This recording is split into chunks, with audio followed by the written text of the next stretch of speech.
Assalamualaikum warahmatullahi wabarakatuh. Selamat pagi buat teman-teman semuanya. Perkenalkan, nama saya Vivi Intadanti dari Prodi Psikologi dari Universitas Muhammadiyah Purworejo. Di sini saya ingin sedikit menjelaskan materi dari RPP saya. RPP itu adalah rancangan penelitian psikologi, di mana di sini berjudul hubungan antara psychological well-being dengan self-esteem pada komunitas remaja penyandang tunarungu di Purworejo.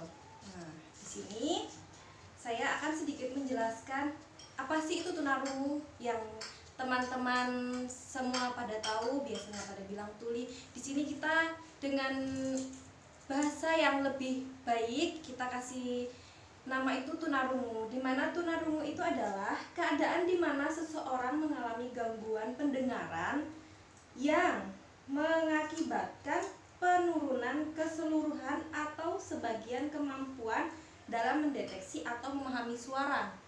Nah, di sini penyebab dari tunarungu itu sendiri menurut Graham tahun 2004, 75% disebabkan oleh abnormalitas genetik, di mana itu dari keturunan juga bisa menyebabkan adanya tunarungu. Terus juga 30%-nya itu abnormalitas fisik. Nah, di situ juga ada infeksi dan lahir secara prematur. Nah, terus di sini dampak dari tunarungu tersebut awalnya sulit untuk bagi penyandang tunarungu sendiri itu awalnya sulit untuk memunculkan emosi dalam perilaku seperti cemas, takut, marah, atau depresi. Karena walaupun mereka itu merasa cemas, takut, atau depresi dan lain sebagainya, mereka hanya merasakan tapi tidak bisa menyalurkannya, tidak bisa menjelaskan kepada teman-teman yang lain bahwasanya aku ini takut, aku cemas, bahwasanya aku ini kena tunarungu atau dan segala macamnya, seperti itu teman-teman. Nah, terus di sini karena dari penyebab yang tadi, terus dampaknya dari tunarungu tersebut, saya sebagai peneliti di sini ingin mengetahui psychological well-being dan self-esteem dari si tunarungu tersebut. Nah, psychological well-being itu sendiri apa? Psychological well-being itu adalah dorongan untuk menggali potensi diri dan individu secara keseluruhan. Ini menurut Riff dan Keyes tahun 1995.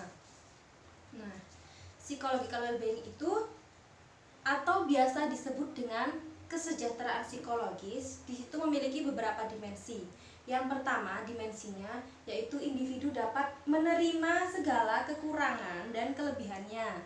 Terus yang kedua, individu bisa mandiri. Yang ketiga, individu mampu membina hubungan yang positif dengan orang lain.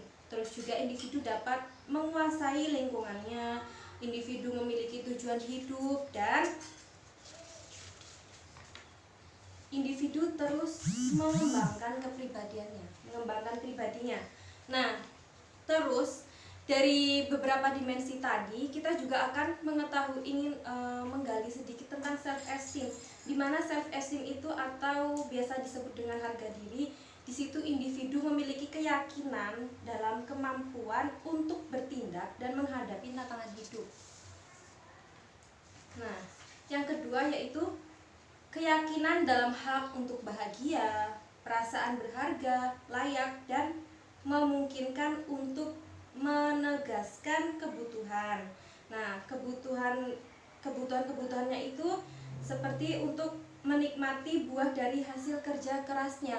Nah, ini menurut dari Brandon 1992. Nah, di sini teman-teman, kenapa saya pilih ini psychological well-being dengan self-esteem pada komunitas remaja penyandang tunarungu di Purworejo. Di sini itu sebagiannya anak-anak yang ada di SLB dan lain di desa-desa dan segala macamnya yang masih jauh dari kita ya, dari yang di kota ini, itu masih sangat terbatas sekali yang masalah tunarungu itu. Jadi saya merasa tertarik itu karena seperti ini teman-teman. Tunarungu itu kan ada yang dari kecil memang dia sudah dari lahir itu sudah tunarungu. Nah, di situ kan dia itu memang benar-benar belum pernah menangkap bahasa, belum mendengar, tidak pernah mendengarkan orang berbicara ataupun lain sebagainya. Bahkan mereka juga belum tahu cara yang seperti tadi yang saya jelaskan di sini.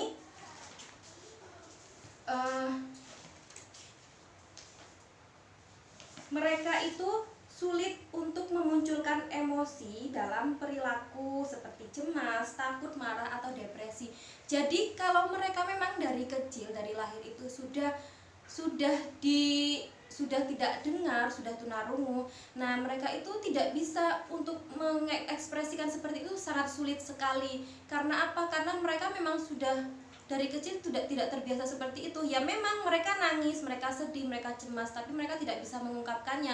Ketika pun mereka mengungkapkannya kepada orang seperti kita, orang normal, pasti sangat sulit. Kita sulit untuk memahami mereka. Kita tidak tahu apa yang mereka inginkan, dan bahkan kita bisa salah persepsi.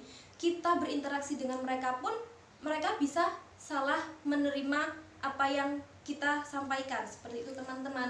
Terus ada yang kedua itu tunarungu memang karena akibat kecelakaan.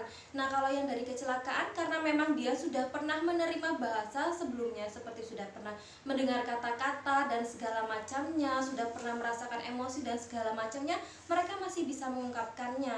Jadi kenapa saya termotivasi dan tergerak untuk mengambil penelitian ini? Karena sangat sungguh, bagaimana ya teman-teman, kalian sendiri, kita sebagai orang normal, ketika kita berbicara dan segala macamnya, kita menyampaikan emosi kita, cemas, takut dan segala macamnya itu kita bisa salurkan kepada teman-teman kita dengan cara berbahasa, dengan kita berbicara. Sedangkan mereka selalu berbicara dalam setiap kesunyian. Mereka berbicara dengan teman-teman yang lain, tapi mereka tidak seperti kita berbicara dengan mengeluarkan suara. Mereka hanya dengan gerak tangan, gerak bibir, atau dan segala macamnya. Mereka berbicara dengan menggunakan bahasa isyarat, teman-teman.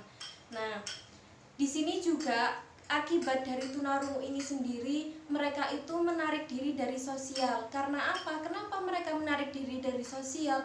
Karena mereka takut ketika mereka berbicara dengan orang di sekitarnya.